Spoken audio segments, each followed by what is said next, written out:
Nós vamos fazer uma experiência aqui para acendimento de fogueira com pólvora de rojão, com flexão e cabo de aço. Vendo que ele está fazendo um atrito ali com o cabo de aço, mas pode ser um arame também desmontado de cerca, numa situação de emergência. Já deu. Ainda não deu.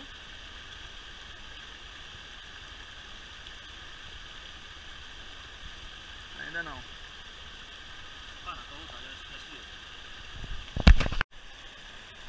Pessoal, experiência ali para acendimento de fogueira com cabo de aço por meio de atrito com pólvora de rojão, tá, pessoal? Na situação aí de emergência aí, vocês podem estar tentando fazer isso.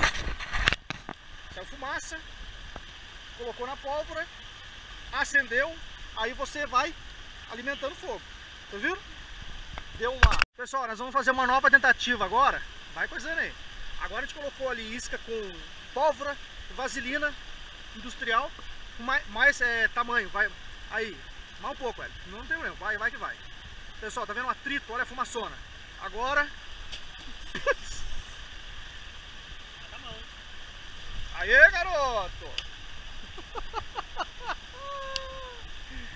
Agora, meu amigo, acendeu tudo! Que lindo!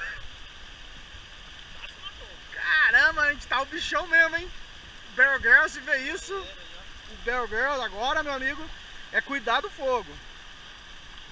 Alimentar o bicho.